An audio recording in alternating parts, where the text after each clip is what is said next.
أعوذ بالله من الشيطان الرجيم.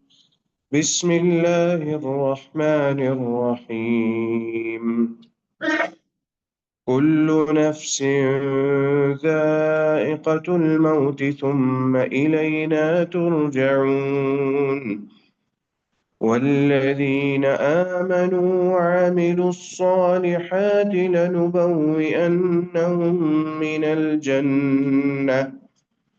لنبوئنهم من الجنة غرفا تجري من تحتها الأنهار خالدين فيها نعم أجر العاملين الذين صبروا وعلى ربهم يتوكلون. وكأين من دابة لا تحمل رزقها الله يرزقها وإياكم وهو السميع العليم. ولئن سألتهم من خلق السماوات والأرض وسخر الشمس والقمر ليقولن الله فأنى يؤفكون.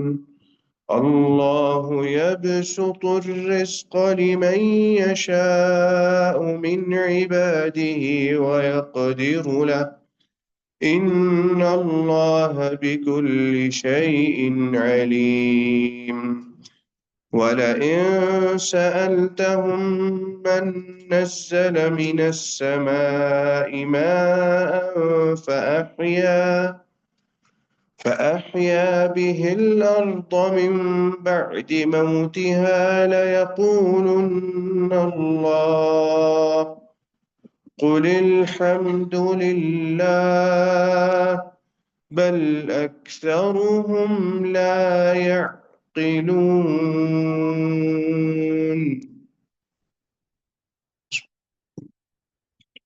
الحمد لله رب العالمين، والصلاة والسلام على أشرف الأنبياء والمرسلين نبينا محمد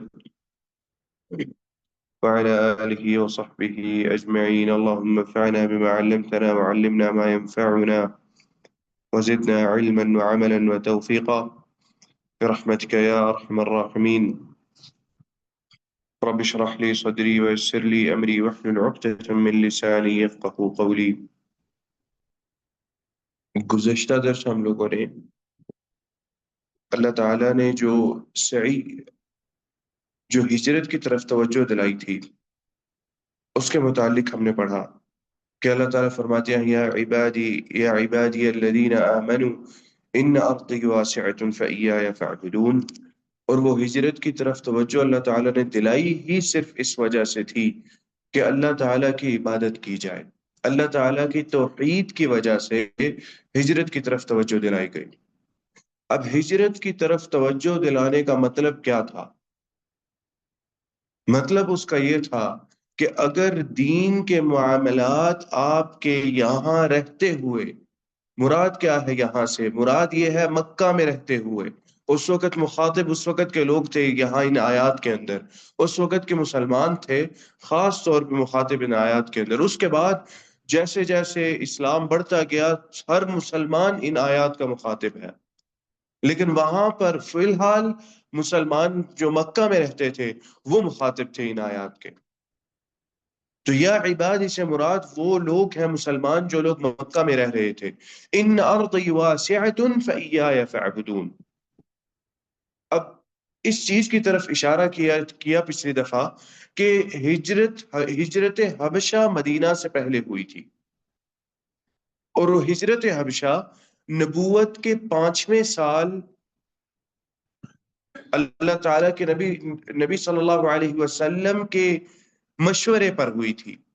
نبوت کا 5واں سال تھا، اور جو کمزور صحابہ کرام تھے، وہ لوگ جن کی کوئی خاص حفاظت کرنے والا نہیں تھا، جیسے کہ ابو بکر اور عمر رضی اللہ تعالی عنہما، یہ لوگ تو وہ صحابہ تھے جن کے پاس اپنے قبائل موجود تھے.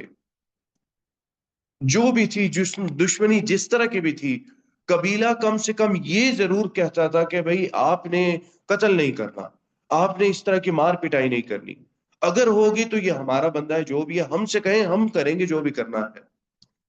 لیکن کافی صحابہ کرام اس طرح تھے جو کمزور تھے، نہیں اس طرح کی ان کے پاس حمایت موجود تھی مکہ میں، تو ان لوگوں پر جو شدید ان کے ساتھ معاملہ تھا کفار مکہ کا، ظلم و ستم والا معاملہ تھا جو کفار مکہ کا تھا، اس کو پیش نظر رکھتے ہوئے نبی اکرم صلی اللہ علیہ وسلم نے ہجرت کی ان کو نصیحت کی، ہجرت کی ان کو مشورہ دیا ہجرت کا۔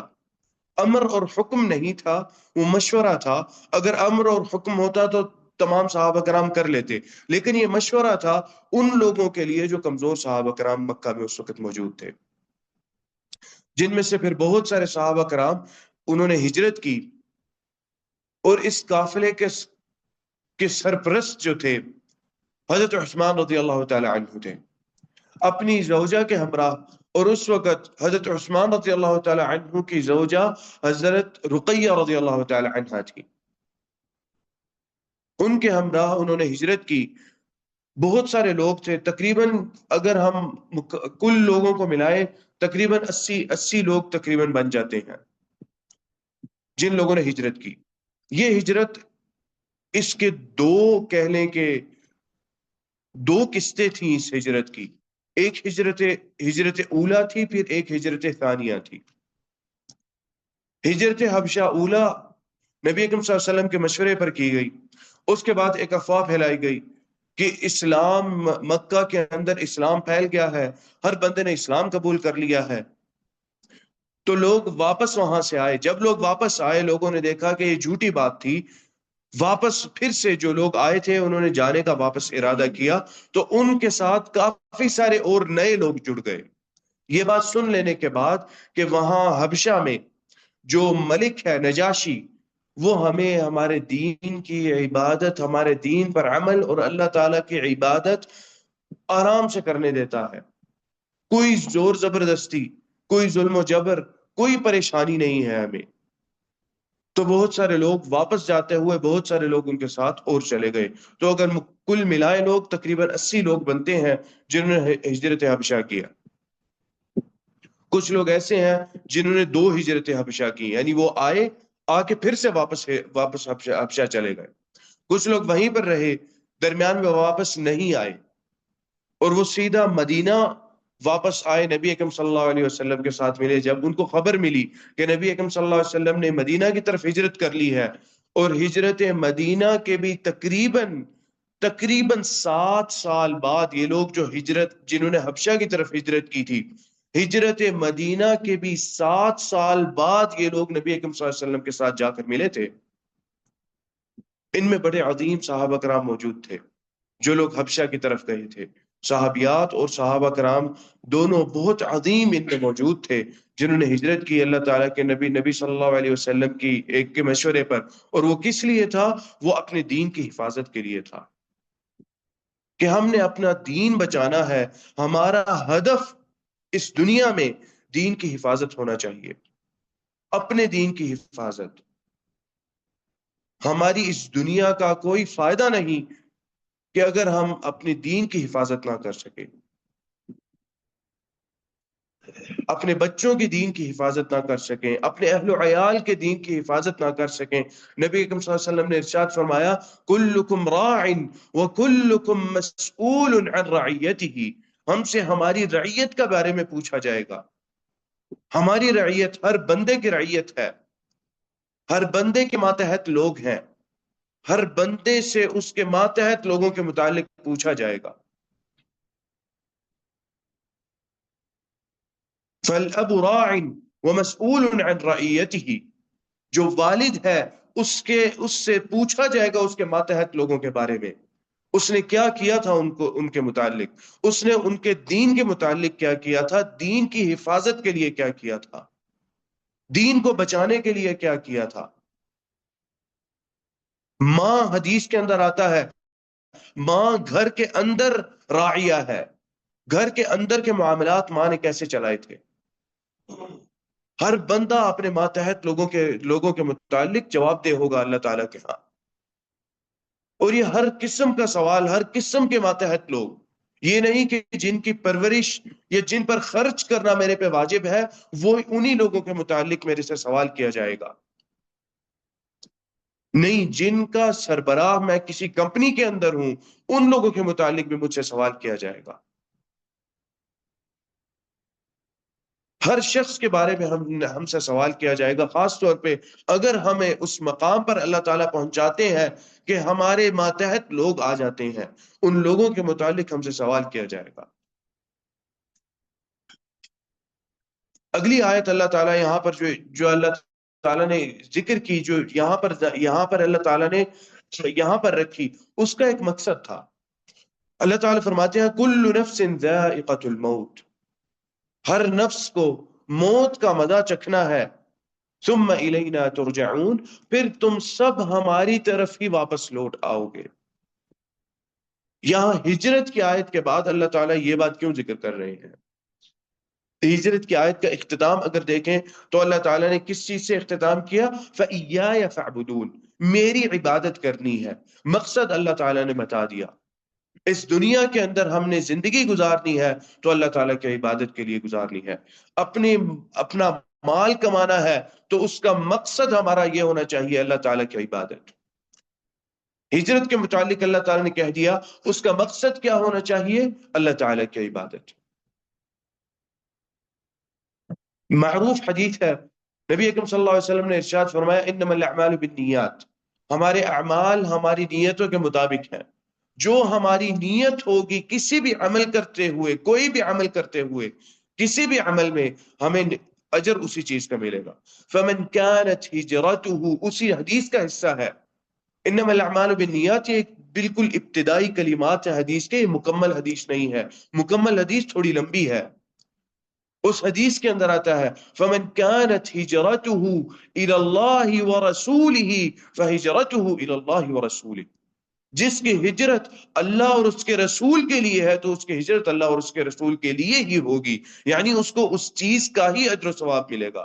ومن كانت هجرته لدنیا، اگر اس کی ہجرت دنیا کے لیے ہوگی، دنیا کا مال و دولت حاصل کرنے کے لیے ہوگی، او امرأة ينكحها، یہ کسی عورت سے شادی کرنے کے لیے ہجرت ہوگی، فہجرته الى ما هاجر الیہ، تو اس کی ہجرت اس چیز کے لیے ہی ہوگی جس چیز کے لیے اس نے ہجرت کی.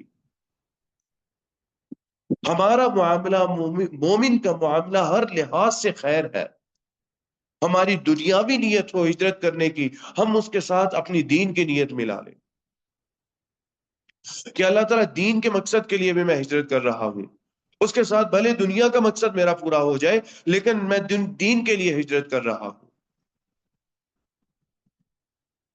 عجبا لامر المؤمن، بڑی خوبصورت حدیث ہے نبی اکرم صلی اللہ علیہ وسلم کی. آپ صلی اللہ علیہ وسلم ارشاد فرماتے ہیں عجبا لامر المؤمن، مومن کا معاملہ بڑا عجیب ہے. وَلَيْسَ ذَلِكَ لِأَحَدٍ إِلَّا لَهُ، اور یہ صرف مومن کے لیے ہے، مومن کے علاوہ کسی کے لیے نہیں ہے.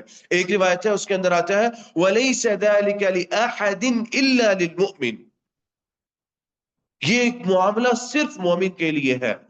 اچھا جی، معاملہ کیا ہے؟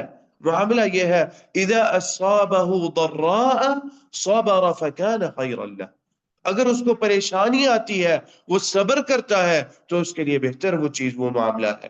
اللہ تعالیٰ اس کے لیے اس کے اندر اجر پیدا کر دیں گے.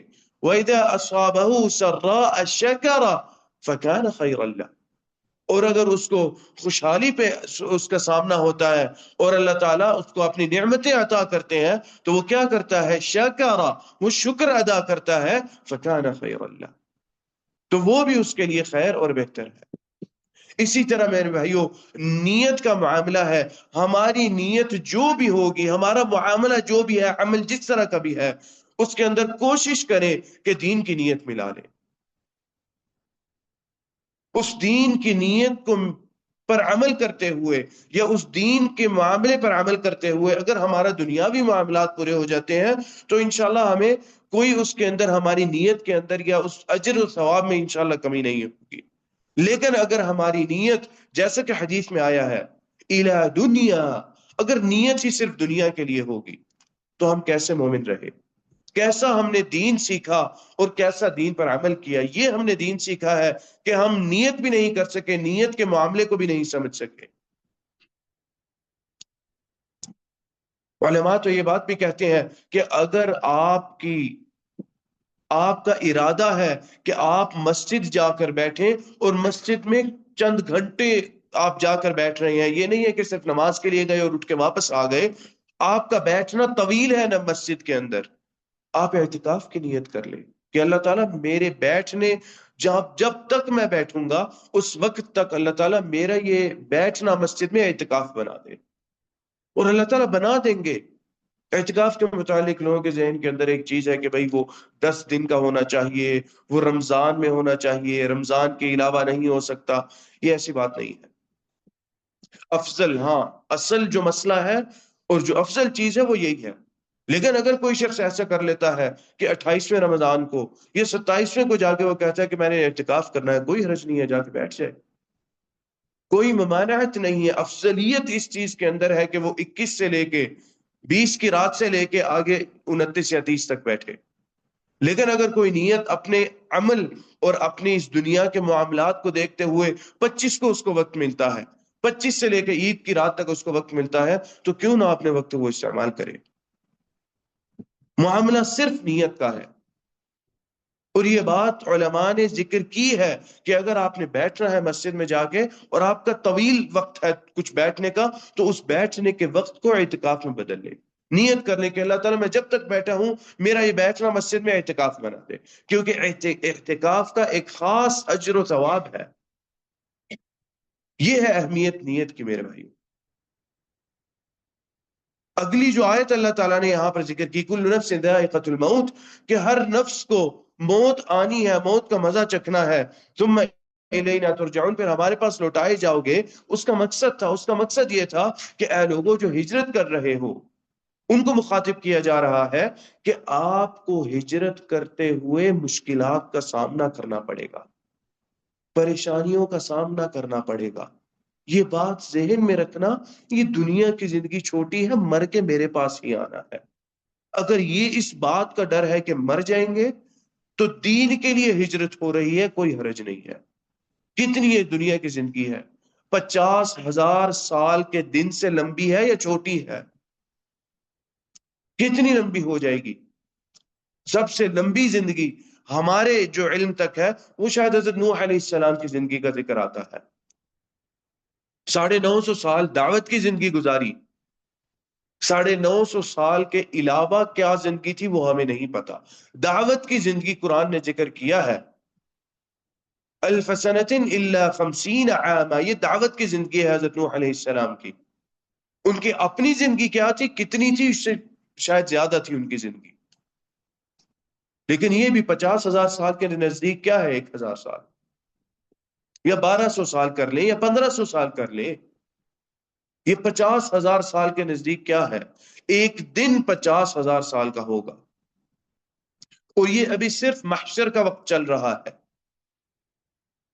اور اس کے بعد اگلے معاملات آگے شروع ہونے ہیں، حساب کتاب کے معاملات شروع ہونے ہیں، یہ ابھی لوگ انتظار کر رہے ہیں۔ تو اے لوگوں، دین پر عمل نہیں ہو رہا تو ہجرت کر لو۔ اگر اس ہجرت کرتے ہوئے آپ کو پریشانی کا سامنا ہے، کوئی بات نہیں ہے، وہ پریشانی موت کے معاملات اور موت کے بعد کے معاملات سے کہیں کم پریشانی ہوگی۔ جو بھی جتنی بھی پریشانی ہے، موت قبر میں جانے کے معاملات سے کہیں کم پریشانی ہوگی وہ۔ تو اس کی یاد دہانی یہاں پر اللہ تعالیٰ کرا رہے ہیں، کل نفس ذائقۃ الموت، ہر نفس کو موت کا مزہ چکھنا ہے، ثم الینا ترجعون، پھر ہمارے پاس سے لوٹ کر آنا ہے، اور اللہ تعالیٰ پھر یہ دیکھیں گے کہ میرے دین کے لیے کیا کیا تھا میرے بندے نے۔ فَإِيَّايَ فَاعْبُدُونَ کے لیے میرے بندے نے کیا کیا تھا کہ اس دنیا میں میری ہی عبادت کرنی ہے۔ ہمارے معاملات ہیں اللہ کے لیے ہونے چاہیے، ہماری سیاست ہے اللہ تعالیٰ کے لیے ہونی چاہیے. ہماری تجارت ہے اس میں نیک نیتی ہونی چاہیے، اللہ تعالیٰ کے لیے ہونے چاہیے. ہمارا سفر ہے اللہ تعالیٰ کے لیے ہونا چاہیے. ہمارا رہنا ہے، اپنے اہل و عیال کے ساتھ رہنا ہے، وہ اللہ تعالیٰ کے لیے ہونا چاہیے. ہر چیز اللہ تعالیٰ کے لیے ہونی چاہیے. اور اس میں ہم آگے بڑھ کے دنیاوی معاملات کے اندر اپنے آپ کو اچھا بنائیں، اس لیے کہ اسلام کا بول بالا ہو، اس کے اندر کوئی ممانعت نہیں ہے. اور یہ معاملہ، یہ کام کیا حضرت عمر رضی اللہ تعالی عنہ سے، حضرت ابوبکر رضی اللہ تعالی عنہ سے، بلکہ نبی اکرم صلی اللہ علیہ وسلم کے وقت سے شروع ہو گیا. آپ صلی اللہ علیہ وسلم دیکھیں، آپ صلی اللہ علیہ وسلم نے ہجرت کی مدینہ ہجرت کرنے کے بعد ایک جو سب سے بڑی چیز تھی وہ یہ تھا کہ جو صحابہ کرام ہجرت کر کے آئے تھے ان کا ذریعہ معاش کیا رکھنا ہے، معاشی حالت کو اچھا کیسے بنانا ہے. معاشی حالت اچھی ہوگی تو ہم دین کا کام کر سکیں گے. یہ بھی سوچ تھی نبی اکرم صلی اللہ علیہ وسلم کی. معاشی حالت اچھی نہیں ہوگی تو ہمارا ذہن ادھر ہی لگا رہے گا، کیونکہ ہر بندے کا ایمان ابو بکر اور عمر رضی اللہ تعالی عنہ جیسا نہیں ہے. صحابہ کرام کا بھی بہت اعلی ایمان تھا، لیکن ہر صحابی کا ایمان حضرت ابوبکر اور حضرت عمر، حضرت عثمان اور حضرت علی اور ان جو جلیل القدر صحابہ کرام ہیں، ان کے مقام کا نہیں تھا. تو آپ صلی اللہ علیہ وسلم نے اس چیز سے بچنے کے لیے کہ دنیا اور مال کی وجہ سے لوگ دور نہ ہونا شروع ہو جائیں، وہ معاملات ان کو مہیا کیے جائیں. نبی اکرم صلی اللہ علیہ وسلم نے بھائی چارہ والا معاملہ کیا، بھائی بنایا ایک دوسرے کو. آپ صلی اللہ علیہ وسلم نے معاملات ایک دوسرے کے درمیان صحابہ کرام نے تقسیم کرنا شروع کر دیے. اب اندر داخل اس مدینے کے اندر امن ہوگا تو باہر دین کا کام کر سکیں گے. اور آپ صلی اللہ علیہ وسلم نے وہ کام کیا، معاہدات کیے. فوراً آپ صلی اللہ علیہ وسلم نے مشرکین کے ساتھ کچھ معاہدات ہو گئے، یہودیوں کے ساتھ کچھ معاہدات آپ صلی اللہ علیہ وسلم نے کر لیے، جتنے بھی آپ صلی اللہ علیہ وسلم نے کرنے تھے معاملات مدینے کے اندر، تاکہ کوئی خانہ جنگی نہ ہو. داخل مدینے کے اندر امن ہو، مدینے کے اندر سکون ہو، ذہنی سکون ہو. معاشی طور پہ کیا کیا نبی اکرم صلی اللہ علیہ وسلم نے؟ بنی قریظہ کے پاس مدینے کی تمام تجارت، جو اصل بازار تھا مدینے کا، وہ یہود کے پاس تھا. وہ غالباً بنی قریظہ بنی نذیر کے پاس تھا. آپ صلی اللہ علیہ وسلم نے وہ ساری تجارت مسلمانوں کی طرف کر دی، ایک نیا بازار بنایا. وہ بازار آج بھی وہاں پر اس مقام پہ مدینہ میں اسی نام سے جانا جاتا ہے. کافی دیر تک وہ بازار لگتا رہا تھا آج تک. اب وہ بازار صرف جمعے کے دن لگتا ہے، لیکن اس جگہ پہ وہاں پہ اثرات کے لیے انہوں نے کچھ چھتریاں لگا دی ہیں. مسجد نبوی کے پاس ہی ہے جگہ. اس بازار وہ جگہ بنائی اور تمام تجارت نبی اکرم صلی اللہ علیہ وسلم نے اس بازار کی طرف کر دی. اور وہ بازار کس کا تھا؟ مسلمانوں کا بازار تھا. اس طرح جو جو تجارت یہودیوں کی طرف ساری چلی جاتی تھی وہ مسلمانوں کی طرف آنا شروع ہو گئی. اب مسلمانوں کی طرف آنا شروع ہو گئی، اس کا مطلب مسلمانوں کے مالی معاملات اپنے آپ بہتر ہونا شروع ہو گئے. کسی بندے نے تجارت شروع کر لی، کسی نے تجارت نہیں شروع کی تو کسی نے کسی دوسرے کو اپنی تجارت میں اس کے ساتھ مددگار کے طور پہ کام دے دیا کہ بھئی ماہانہ وار یا ہفتہ وار اتنے پہ کام کریں گے. مالی حالت، معاشی حالت بہتر ہونا شروع ہو گئی. اور مدینہ آ کر معاملات ہوئے بہتر. اللہ تعالیٰ نے مال و دولت عطا کیا مسلمانوں کو. مکہ سے کافی اچھی معاشی حالت ہو گئی مسلمانوں کی. لیکن وہی بات ہے، ہجرت کس لیے کی تھی؟ ہجرت اللہ تعالیٰ کے لیے کی تھی. اس میں کوئی دنیاوی مفاد نہیں تھا. اور کسی چیز کے ڈر سے وہ لوگ رکے نہیں کہ ہم مارے جائیں گے، قتل کیے جائیں گے، پکڑے جائیں گے. حالانکہ ساری معاملات موجود تھے. پکڑا جانا بھی موجود تھا، مارا جانا بھی موجود تھا، قتل کیا جانا بھی موجود تھا. نبی اکرم صلی اللہ علیہ وسلم نے جب ہجرت کی، آپ صلی اللہ علیہ وسلم کی ہجرت ہوئی تو جس طرح کفار نبی اکرم صلی اللہ علیہ وسلم کے پیچھے پڑے، اس طرح کسی شخص کے پیچھے ہجرت کرتے ہوئے نہ پڑے. رات کو سوتے صبح اٹھتے جی گھر خالی پڑے ہیں، کدھر گئے لوگ؟ چلے گئے مدینہ. اچھا ٹھیک ہے. یہ ڈر تھا دل کے اندر کہ مدینہ جائیں گے تو ایک اپنی اسٹیٹ بن جائے گی، ایک طاقت ہوگی اپنی. لیکن ان کا جو اصل توجہ کا مرکز تھا وہ نبی اکرم صلی اللہ علیہ وسلم تھے، کہ آپ صلی اللہ علیہ وسلم یہ اصل ہے، یہ ان کو اگر ہم نے روک لیا تو مدینہ میں کچھ نہیں ہو سکے گا۔ آپ صلی اللہ علیہ وسلم کے سر پہ انہوں نے آپ صلی اللہ علیہ وسلم کے متعلق یہ کہا کہ بھئی آپ صلی اللہ علیہ وسلم کا جو گھر ہے اس کو گھیرے میں لے لو۔ اور آپ صلی اللہ علیہ وسلم، یہ ابو جہل کی رائے تھی، بہت ساری رائے سامنے رکھی گئی، کیا کریں نبی اکرم صلی اللہ علیہ وسلم کے ساتھ۔ ابو جہل کی رائے تھی، ابو جہل کہتا اس نے کہا کہ تمام ہر قبیلے سے ایک جوان، جتنے بھی قبائل ہیں ہر قبیلے سے ایک جوان آپ صلی اللہ علیہ وسلم کے گھر کے گرد کھڑا ہو جائے گا، اور آپ صلی اللہ علیہ وسلم جب نکلیں گے تو سارے کے سارے ایک ساتھ نبی اکرم صلی اللہ علیہ وسلم پر وار کریں گے۔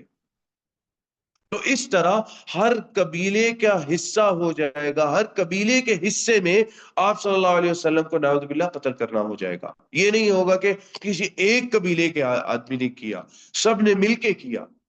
اور جب سب نے مل کے کیا تو یہاں پر شرارت کیا تھی؟ شرارت یہاں پر یہ تھی، جو خبیث سوچ تھی وہ یہ تھی کہ بنو ہاشم سارے قبیلوں کے سامنے تو نہیں کھڑے ہو سکیں گے، کس کس قبیلے کے خلاف جائیں گے؟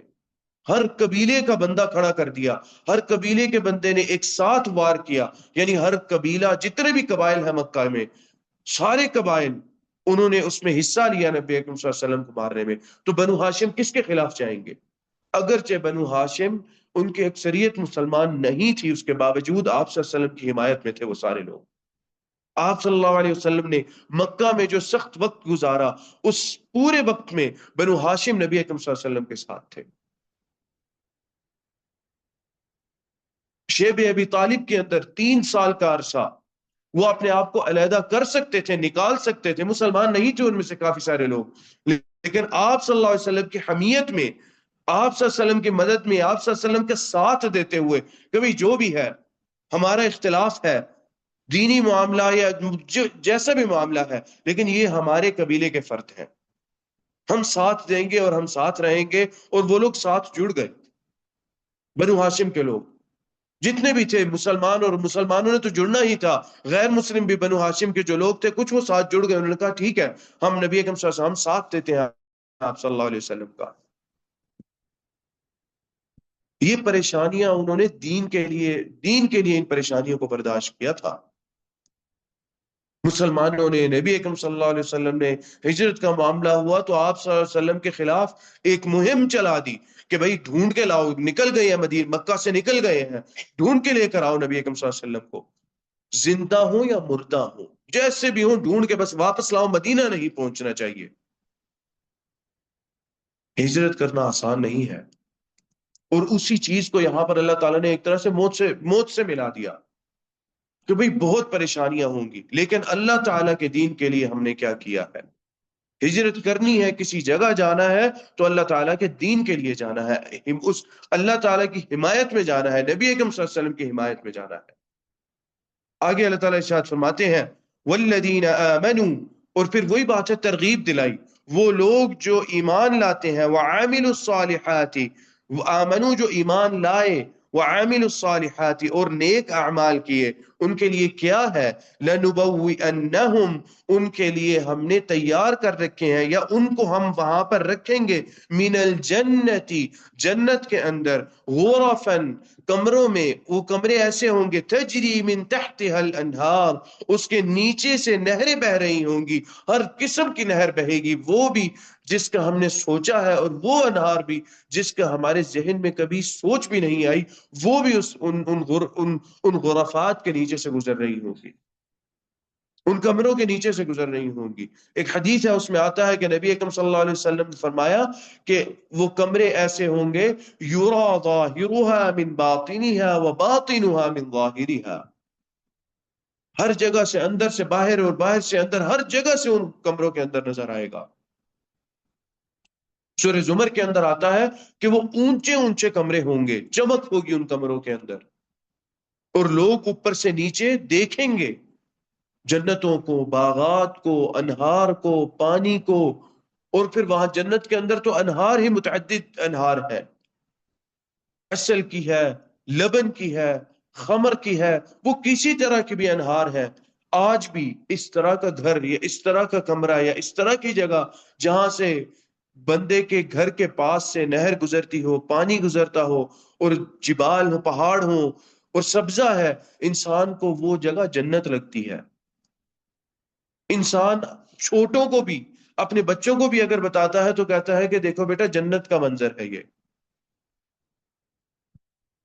لیکن جو حقیقی جنت ہے اس کا منظر کیا ہوگا، اس کے متعلق ہم سوچ بھی نہیں سکتے۔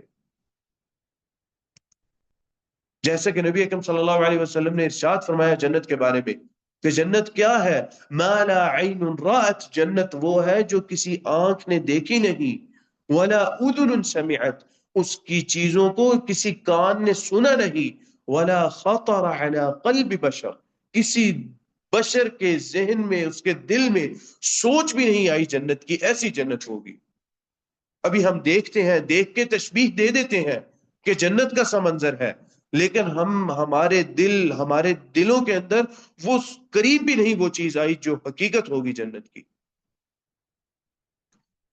جیسے کہ حوض کوثر کے بارے میں آتا ہے، وہ نہر ہوگی اور وہ حوض بھی ہے، اس حوض سے نہر آگے نکلتی ہوگی، اس کے اس کے باطن میں، اس کے نیچے جو مٹی ہوگی حوض کوثر کی، وہ مسک اور موتیوں کی ہوگی۔ موتیوں، اس میں مٹی کا کوئی، اس کو ہم مٹی کہہ رہے ہیں، لیکن وہ مسک اور موتی ہوں گے، اور وہ اوپر سے نظر آتے ہوں گے۔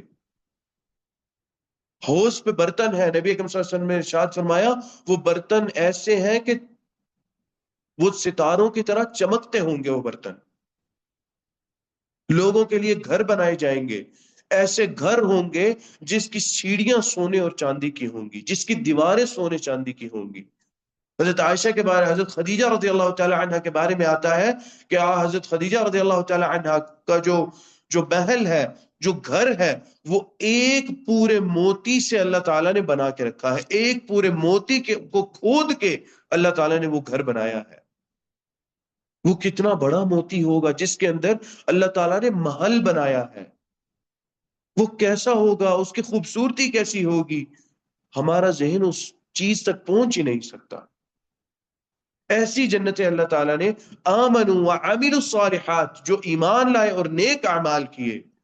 وہی بات ہے، ترغیب دلائی جا رہی ہے کہ اے لوگوں، اگر ہجرت کرتے ہو پریشانی آئے گی، لیکن ذہن میں یہ بات رکھنا کہ جس نے نیک اعمال کیے ان کے لیے ایسی جنتیں ہوں گی، ایسے گھر ہوں گے جن کے نیچے سے نہریں اللہ تعالیٰ گزار دیں گے، اور اس نہر کو انسان دیکھے گا۔ اب وہ کیسا شیشہ ہوگا، کس طرح کا ہوگا، ہمارے ذہن میں وہ چیز نہیں آ سکتی۔ آگے اللہ تعالیٰ ارشاد فرماتے ہیں تجری من تحتها الانہار، اس کے نیچے سے انہار گزرتی ہوں گی، نہریں گزرتی ہوں گی، خالدین فیہا، یہ اگلی نعمت اللہ تعالیٰ کی، ہمیشہ زندہ رہو گے۔ یہ بات ذہن میں رکھیں کہ اس دنیا میں ہمیشہ نہیں رہنا۔ وہ جو ہجرت ہے، ہجرت کی جو پریشانیاں ہیں، وہ ہمیشہ کی پریشانیاں نہیں ہیں۔ مالی پریشانی انسان کو آتی ہے، انسان کو رہائش کی پریشانی آتی ہے، انسان کو وہاں پہ لوگوں کی پریشانی آتی ہے، کسی کو جان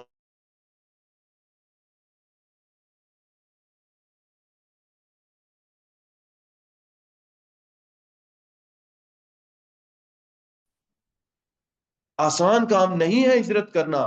صحابہ کرام کے لیے بھی آسان کام نہیں تھا ہجرت کرنا۔ کچھ لوگ جن کو پکڑا مشرکین نے، جو بڑے قبائل سے جن کا تعلق تھا، ان سے انہوں نے کہا کہ بھئی ہمارے گھر اور اپنا مال و دولت ہمیں دے دو، ہم جانے دیں گے۔ عبد الرحمن بن عوف یہی کام کر کے آئے تھے۔ آپ صلی اللہ علیہ وسلم نے کہا اللہ کی قسم جیت گئے ہو، جنت تم نے حاصل کر لی۔ باقی صحابہ کے بارے میں بھی یہی آتا ہے کہ اپنا سب کچھ چھوڑ کے آ گئے تھے، صرف زاد راہ اپنے ساتھ لیا، زاد راہ لیا اور لے کر وہاں سے نکل پڑے، مکہ سے مدینہ کے لیے۔ ایک صحابی کے بارے میں آتا ہے کہ ان کے سعد بن ابی وقاص سے غالباً کہ ان کا لباس بھی ان کے گھر والوں نے ان سے لے لیا تھا، اور اسی طرح اسی حالت میں ہجرت کر کے وہاں سے نبی اکرم صلی اللہ علیہ وسلم کے پاس پہنچ گئے۔ آپ صلی اللہ علیہ وسلم کے پاس پہنچے، مدینہ پہنچے، تم جا کے مسجد میں بیٹھ گئے۔ مدینے کا سفر عام طور پہ اگر چل کے کیا جائے تو تقریباً 10 دن کا سفر ہے۔ وہ کیسے 10 دن کا سفر گزارا؟ ایک چھوٹا سا کپڑے کا ٹکڑا آگے رکھ لیا، ایک چھوٹا سا کپڑے کا ٹکڑا پیچھے رکھ لیا، باقی پورے جسم پہ کچھ نہیں تھا، ننگے پاؤں ہجرت کا سفر کیا۔ گرمی دیکھی ہے مکہ اور مدینہ کی، برداشت نہیں ہوتی، ان جوتوں کے ساتھ بھی برداشت نہیں ہوتی۔ اکثر وقت تو جوتے کے اندر سے گرمی محسوس ہونے لگ جاتی ہے پاؤں میں، اتنا سخت گرم ہوتا ہے مکے کا موسم اور مدینے کا بھی۔ اس سخت موسم کے اندر اس حالت میں کیسے چلے، کس طرح گئے، اللہ اعلم، لیکن ہجرت کی انہوں نے۔ چچا نے سب کچھ لے لیا، سب کچھ چھین لیا، کپڑے بھی چھین لیے، یہ تو ہمارا دیا ہوا ہے، جانا چاہتے ہو تو کچھ بھی لے کر نہیں جا رہا، ہمارے کپڑے بھی نہیں لے کر جا رہے۔ ماں نے دو دو ٹکڑے دے دیے، ماں ہی تھی جس نے بتایا کہ یہ تو ہجرت کر رہا ہے۔ پھر ماں نے 2 ٹکڑے کپڑے کے دے دیے، ایک آگے رکھا ایک پیچھے رکھا، چل پڑے سفر پہ۔ پہنچتے ہیں مدینہ، مسجد نبوی پہنچتے ہیں، فجر کے لیے نبی اکرم صلی اللہ علیہ وسلم آئے۔ آپ صلی اللہ علیہ وسلم نے دیکھا کون ہے یہ تو فلانا آدمی ہے۔ آپ صلی اللہ علیہ وسلم دیکھ کر اتنے پریشان ہوئے، یہ کیا حالت بنا رکھی ہے؟ یا رسول اللہ، آپ کے پاس آنا تھا، ہجرت کرنی تھی۔ آپ صلی اللہ علیہ وسلم نے وہاں پہ قسم کھائی کہ یہ اللہ تعالیٰ نے اس کو جنت عطا کی ہے، یہ جیت گیا، واللہ یہ جیت گیا، اللہ تعالیٰ نے جنت عطا کر دی ہے۔ لیکن وہی بات ہے، ان کے ذہن میں یہ بات بیٹھ گئی تھی کہ دین کے لیے کرنا ہے، دنیا کی زندگی فانی ہے، بس یہ 2 چیزیں، کرنا ہے تو دین کے لیے کرنا ہے، اور دنیا کی زندگی فانی ہے، گزر جانی ہے۔ ہمارا معاملہ کیا ہے؟ بچوں کے لیے کر لیں، فلانا کر لیں، یہ کر لیں، وہ کر لیں، اس کے لیے ہم آرام سے بیٹھتے نہیں، ہم اس کے لیے دین کو وقت نہیں دے پاتے۔ عمر بن عبد العزیز رحمہ اللہ کے بارے میں آتا ہے، ان کی زوجہ نے یہ بات کہی، فاطمہ نام تھا ان کی زوجہ کا، بڑے بہت بڑے گھرانے سے تھی ان کی زوجہ، بھائی تو خلیفہ، باپ تو خلیفہ، دادا خلیفہ، شوہر خلیفہ، ایسی شخصیت تھی فاطمہ۔ اور جب خلیفہ بنے عمر بن عبد العزیز رحمہ اللہ، خلیفہ بنے تو اپنی بیوی کو کہتے ہیں کہ یہ جتنا بھی تو نے پہن رکھا ہے، تیرے زیورات ہیں، یہ یا تو چھوڑ کے آ جا، اگر عمر بن عبد العزیز چاہیے تو چھوڑ کے آ جا، نہیں تو اپنے گھر چلے جا۔ کہتی ہے کہ نہیں، مجھے عمر بن عبد العزیز چاہیے، تو کہتے ہیں یہ سب کچھ چھوڑ کے آ جا، یہ بیت المال سے تیرے والد نے لیا تھا، وہ واپس بیت المال کے اندر چھوڑ کے آ جا، چھوڑ کے آ کر بیت المال۔ فاطمہ کہتی ہے کہ ہم نے غربت جب تک خلیفہ نہیں بنے عمر بن عبد العزیز، ہم نے غربت نہیں دیکھی تھی، جب خلیفہ بنے عمر بن عبد العزیز ہم نے غربت دیکھی، اور بڑی شدت کی غربت دیکھی۔ ایک عورت آتی ہے خلیفہ کے پاس، کہتی ہے کہ مجھے تو مدد چاہیے، خلیفہ کی زوجہ مل گئی فاطمہ، عمر بن عبد العزیز کے پاس وہ عورت آئی تھی تو خلیفہ کی زوجہ مل گئی۔ خلیفہ کہتی ہیں اچھا تمہیں، وہ زوجہ کہتی ہے اچھا تمہیں مدد چاہیے خلیفہ سے؟ ہاں جی، میرے کچھ مسائل ہیں، میں نے پیش کرنے ہیں، میں نے ان سے، مجھے کچھ چاہیے۔ چلے ٹھیک ہے، چلے آپ میرے ساتھ چلے۔ ساتھ ساتھ چل رہی ہے، ساتھ ساتھ چل رہی ہے، ایک سامنے ایک آدمی چل رہا ہے، وہ بار بار پیچھے مڑ کے دیکھتا ہے، کہتی ہے کہ یہ کون آدمی ہے، یہ ہمیں بار بار کیوں دیکھ رہا ہے پیچھے؟ وہ آدمی غالباً کچھ پودوں کو پانی دے رہا تھا یا کچھ کچھ کرتا جا رہا تھا، وہ آدمی وہ کچھ صاف کر رہا تھا، کوئی اس طرح کا کام وہ کرتا جا رہا تھا آدمی۔ تو اس عورت نے تھوڑا خفا ہو کر کہا کہ یہ بندہ بار بار کیوں ہماری طرف دیکھتا ہے؟ اس آدمی کی حالت بھی ایسی ہی تھی کہ وہ شاید مالی یا صفائی کرنے والا ہی لگ رہا ہو۔ فاطمہ جو خلیفہ کی زوجہ ہے وہ کہتی ہے پریشان نہ ہو، یہ میرے شوہر ہیں، خلیفہ ہیں، یہ بار بار ہمیں دیکھ رہے ہیں کہ ہم آرام سے ساتھ ساتھ آ رہے ہیں، پریشانی تو نہیں ہے ہمیں کوئی لاحق۔ یہ حالت ہو گئی تھی، لوگ جہاں پہچانتے نہیں تھے یہ خلیفہ ہے، چہرے پہ رو رو کے کالے نشان بن چکے تھے، جہاں سے آنسو گزرتے ہیں وہاں کالے نشان بن چکے تھے۔ زوجہ کہتی ہے عمر بن عبد العزیز کی کہ ہمیں لگتا کبھی اتنا روتے ہمیں لگتا کہ آج یہ رو رو کے فوت ہو جائیں گے، آج ان کی آخری رات ہے۔ ساری رات جاگتے روتے اللہ تعالیٰ کے ہاں کہ اللہ تعالیٰ یہ کس چیز کہ کون سی ذمہ داری میرے اوپر آپ نے ڈال دی ہے، اور دن کو اٹھ کے لوگوں کے معاملات کو دیکھتے، پتہ نہیں کب سوتے تھے۔ سونے کے لیے زوجہ لٹاتی، اٹھ کے واپس مصلے پر چلے جاتے۔ وہ کیسے معاملات تھے ان لوگوں کے، کیسے ان لوگوں نے اپنے معاملات دیکھے، سبحان اللہ، ہمیں اس چیز کا اندازہ نہیں ہوتا۔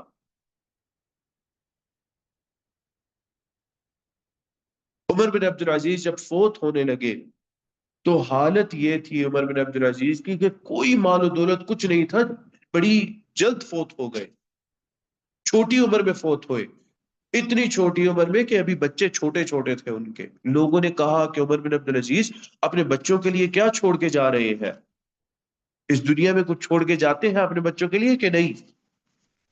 عمر بن عبد العزیز نے کہا کہ میں اپنے بچوں کے لیے اس دنیا میں اللہ تعالیٰ اور اس کا رسول چھوڑ کے جا رہا ہوں، میں کوئی مال و دولت نہیں چھوڑ کے جانا چاہتا۔ اگر میرے بچوں کے لیے اللہ نے خیر لکھی ہے اللہ خود عطا کریں گے، لیکن میں نہیں چاہتا کہ میں اپنے بچوں کے لیے مال چھوڑ کے جاؤں اور میرے پیچھے میرے بچے اللہ تعالیٰ کے نافرمان بن جائیں اور میرے دیے ہوئے مال سے اللہ تعالیٰ کی نافرمانی کرے اور مجھے اس کا گناہ ملے، میں یہ نہیں چاہتا۔ اگر میرے سے وہ مال نہیں بن پایا تو نہیں بن پایا، کوئی مسئلہ نہیں ہے، مجھے اس کی تکلیف ہی نہیں، مجھے دکھ ہی نہیں اس بات کا۔ اور اگر اللہ نے میرے بچوں کو سرخرو کرنا ہے، میرے بچوں کو اللہ نے عطا کرنا ہے، میں نے نہ بھی دیا تو اللہ تعالیٰ عطا کریں گے میرے بچوں کو، اس کا تعلق میرے دینے سے کوئی نہیں، میرے دینے سے نہیں ہے اس دنیا کے اندر۔ اپنے بچوں کو بلا لیا اور یہ بات سمجھائی، بیٹا یہ بات ہے، اللہ تعالیٰ نے خیر کر، میں نہیں دینا چاہتا، میں نہیں چاہتا کہ میں اب پیسہ دے دوں اور تم نافرمانی کرو اس کے بعد، میرے جانے کے بعد اس پیسے سے۔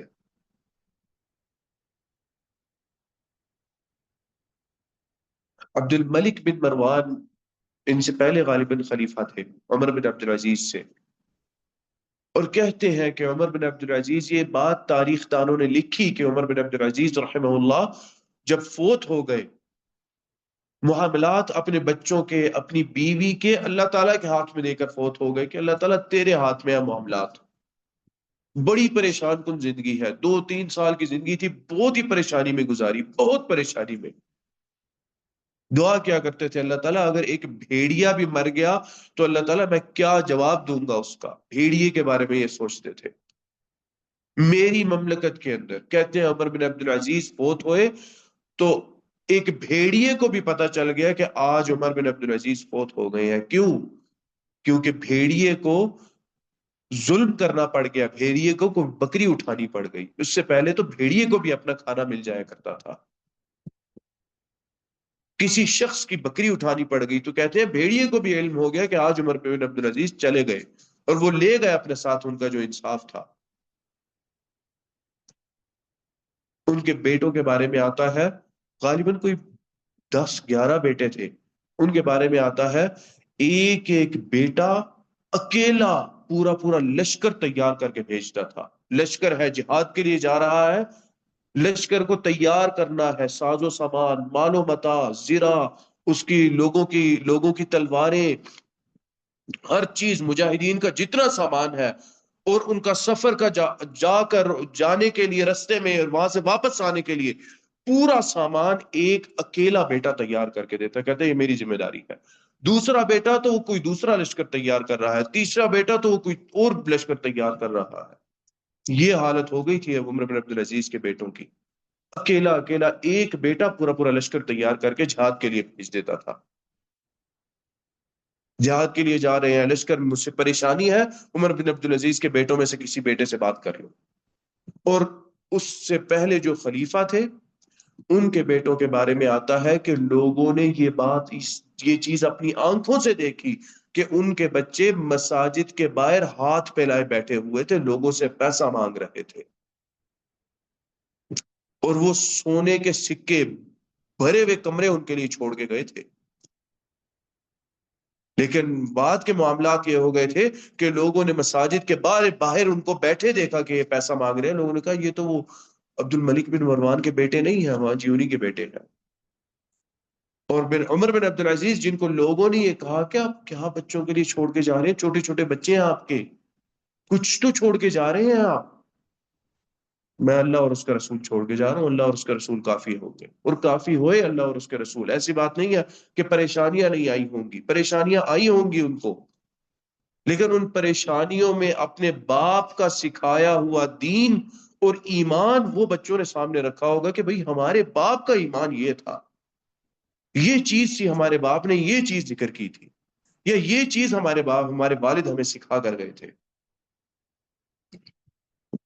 یہ ہیں وہ سارے معاملات اور یہ ہیں وہ ساری سختیاں جن کا ذکر یہاں پر اللہ تعالیٰ کر رہے ہیں، اور اگر ہم وہ کر لیتے ہیں، ان میں کامیاب ہو جاتے ہیں، تو اللہ تعالیٰ نے اس کے لیے کیا لکھا ہے؟ لَنُبَوِّئَنَّهُم مِّنَ الْجَنَّةِ غُرَفًا، کہ ہم نے تیار کر رکھے ہیں ان کے لیے جنت میں کمرے تیار کر رکھے ہیں، گھر تیار کر رکھے ہیں ہم نے ان کے لیے جنت کے اندر، تجری من تحتها الانہار خالدین فیہا، ان کے نیچے سے نہریں بہ رہی ہیں، وہ ہمیشہ ہمیشہ اس میں رہیں گے۔ نعم اجر العاملین، کتنا ہی خوبصورت اور کتنا ہی بہترین اجر ہے عاملین، عمل کرنے والوں کا۔ عمل کرنا ہے ہم نے اس دنیا میں، جس حالت میں بھی ہو ہم نے عمل ضرور کرنا ہے، عمل سے پیچھے نہیں ہٹنا۔ آگے اللہ تعالیٰ ارشاد فرما رہے ہیں، پھر وہی چیز ہے، اس کا تعلق بڑا گہرا پچھلی آیات کے ساتھ ہے، الذین صبروا وعلی ربہم یتوکلون، وہ لوگ جنہوں نے کیا کیا؟ جنہوں نے صبر کیا، وعلی ربہم یتوکلون، اور انہوں نے اپنے رب پر توکل کیا۔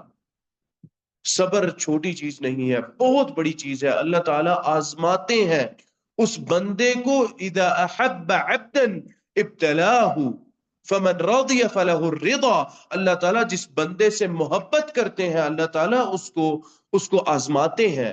اگر آزمائش آئے انسان کو اس دنیا میں تو انسان یہ سمجھے، یہ سوچ لے کہ اللہ تعالیٰ مجھ سے محبت کرتے ہیں، اس میں کیا حکمت ہے مجھے ابھی سمجھ نہیں آتی، لیکن اللہ تعالیٰ مجھے پسند کرتے ہیں، یہ چھوٹی چیز نہیں ہے۔ اللہ کے نبی صلی اللہ علیہ وسلم یہ گواہی دے رہے ہیں، اذا احب عبدا ابتلاہ، اللہ تعالیٰ اس کو آزماتے ہیں، فمن رضی فلہ الرضا، جو اس پریشانی میں، جو اس آزمائش میں راضی ہوا، اس کے لیے اللہ تعالیٰ کی رضا ہے، ومن سخط، اور جو ناراض ہو گیا، فلہ السخط، تو اللہ تعالیٰ کی ناراضگی پھر اس کے لیے ہوگی۔ صبر کرنا بہت بڑے اعمال میں سے ہے، بہت بڑی چیزوں میں سے ہے صبر کرنا، اور اس چیز کا بڑا گہرا تعلق ہے پچھلی آیات کے ساتھ۔ ہجرت صبر کے ساتھ کی جاتی ہے، نیک اعمال صبر کے ساتھ کیے جاتے ہیں۔ نیک اعمال کا کرنا ایسا ہے جیسا آپ ایک اونچے پہاڑ پہ چڑھ رہے ہیں، یہ نیک اعمال کا کرنا ہے۔ نیک اعمال کا اجر و ثواب ہے، لیکن اس کے ساتھ محنت لگتی ہے، اس میں انکار نہیں ہے۔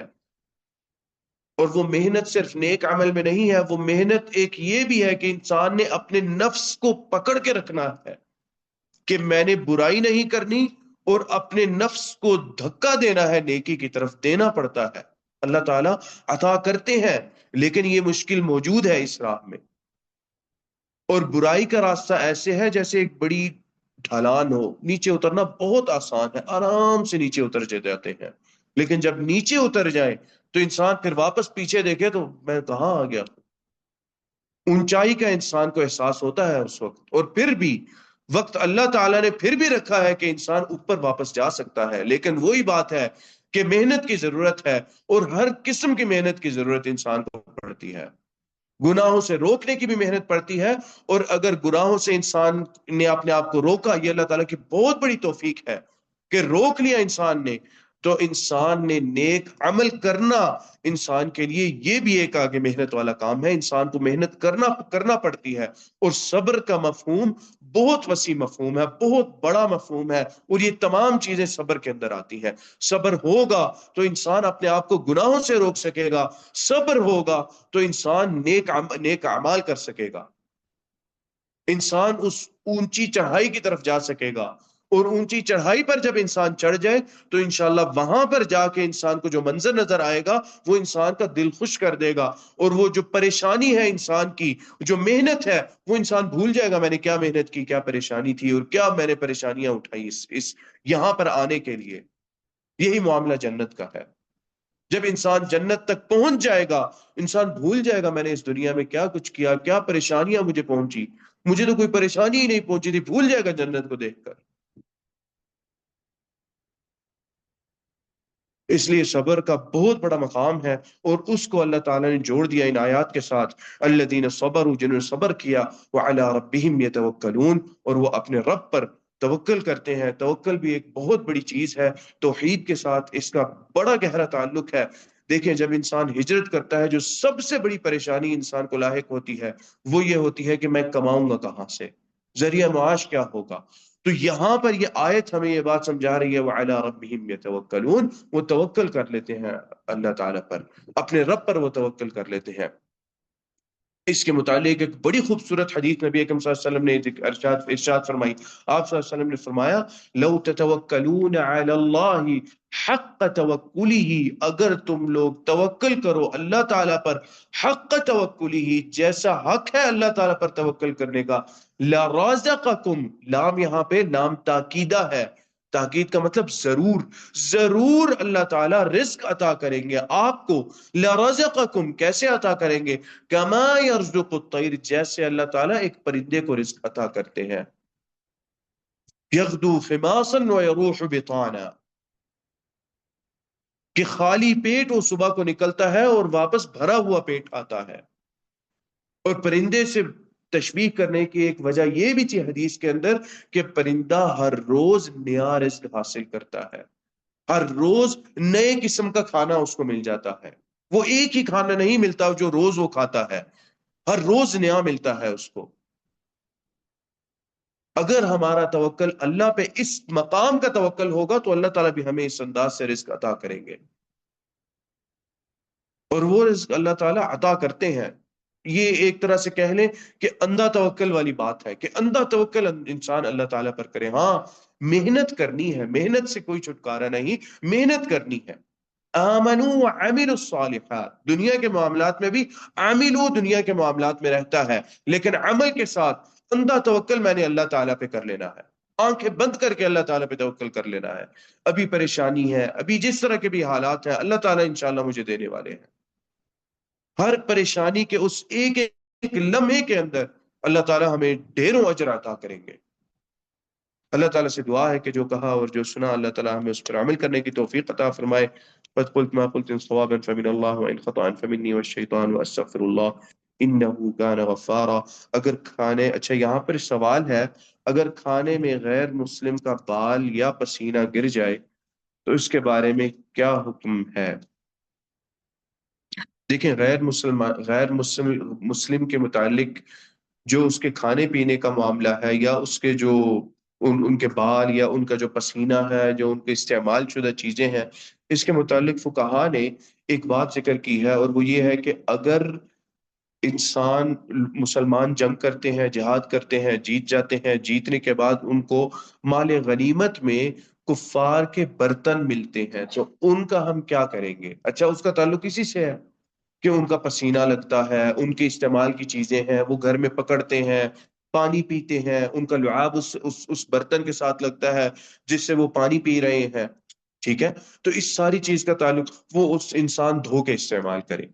لیکن اگر بال کھانے پینے کے اندر اگر کسی کا پسینہ یا بال گر جائے، اگر انسان سے یہ ہو سکتا ہے کہ اس جگہ سے وہ چیز نکال لے، اس کھانے پینے کی، وہ جہاں پہ وہ بال یا وہ جہاں پہ پسینہ گرا ہے کسی غیر مسلم کا، وہ وہاں سے علیحدہ کر سکتے ہیں تو کھانے کو ضائع نہ کیا جائے۔ بلکہ علیحدہ کر کے بھی اس کھانے کو رکھا جا سکتا ہے، اس کھانے کا استعمال کیا جا سکتا ہے پرندوں کے لیے، یا اس طرح کی چیزوں، اس طرح کے معاملات کے لیے استعمال کیا جا سکتا ہے، ٹھیک ہے؟ تو لیکن یہ ہے کہ بندہ گریز کرے، بندہ اپنے آپ کو اس مقام پہ پہنچنے سے بندہ بچائے کہ میں اس مقام تک پہنچوں کہ جہاں پر اتنا زیادہ میرا آنا جانا کفار کے ساتھ ہو جائے کہ مجھے کھانے کا دھیان رکھنا پڑ جائے کہ کسی کا بال یا پسینہ تو نہیں کھانے میں گر گیا، یعنی اتنا زیادہ آنا جانا ہے کفار کے ساتھ۔ اس معاملے میں پھر ہمیں سوچنے کی ضرورت ہے۔ ہاں اس چیز کو ہم کریں گے، ٹھیک ہے، وہاں جہاں پسینہ گرا یا جہاں بال گرا اس چیز کو پھر تھوڑا سا کر لیں گے، ہٹا لیں گے، تھوڑا سائڈ پہ کر لیا، نہیں کھایا اس کھانے کو، ضائع نہ کیا، ضائع کرنے سے پرہیز کرے۔ یہ نہیں ہے کہ پورا برتن ہی گرا دیا، جی اس کے اندر گر گیا تھا، پورا برتن گرا دیا، ایسا نہیں کریں گے۔ کوشش کریں کہ بندہ تھوڑا سوچے کہ اچھا کہاں پہ ہو سکتا ہے، یہاں پہ ہو سکتا ہے، لیکن بندہ خیال رکھے کہ میرے گھر پہ اتنا آنا جانا ہے کفار کا کہ ان کی میرے جو مطبخ ہے، میرا جو جہاں پہ کھانا پینا بنتا ہے، وہاں تک ان کی رسائی ہو چکی۔ تو اس چیز پہ تو ہمیں سوچنے کی الٹا ضرورت ہے کہ میں مسلمان ہونے کے ناطے اتنا زیادہ میرا عمل دخل ہے کفار کے ساتھ، کوئی درمیان میں حدود ہی نہیں میں قائم کر سکا کہ بھائی میرے گھر میں آ رہے ہو تو اگر میرے گھر میں آتے ہو تو وہ ایک جگہ پہ رہو، آپ وہاں پہ رہو بس، دیٹس اٹ، وہاں سے آگے نہیں آ سکتے۔ یہ تو پھر ہماری غلطی ہے کہ ہم نے اتنا عام سمجھ لیا۔ وہی چیز ہے، الولاء والبراء کو سمجھ نہیں سکے ہم لوگ، دوستی اور دشمنی والا جو عقیدہ ہے اس کو ہم سمجھ نہیں سکے۔ اللہ تعالیٰ سے دعا ہے کہ جو کہا جو سنا اس پر عمل کرنے کی توفیق عطا فرمائے۔ قد ما قلت صوابا فمن اللہ وإن خطأ فمني والشيطان واستغفر الله إنه كان غفارا۔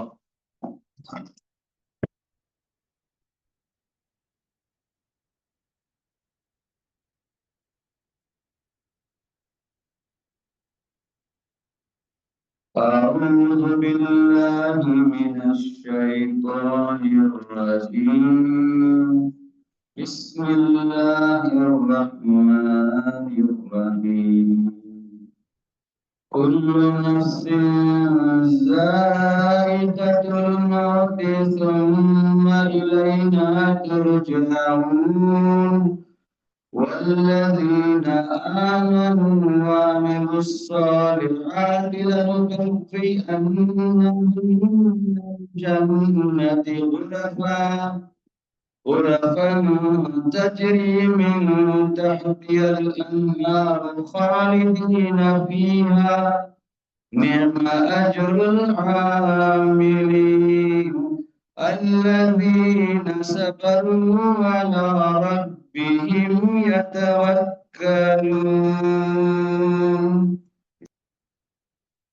الحمد لله رب العالمين الرحمن الرحيم مالك يوم الدين إياك نعبد وإياك نستعين اهدنا الصراط المستقيم صراط الذين أنعمت عليهم غير المغضوب عليهم ولا الضالين آمين. اللهم اغفر لنا ما قدمنا وما أخرنا وما أسررنا وما أعلنا وما أنت أعلم به منا، أنت المقدم وأنت المؤخر لا إله إلا أنت.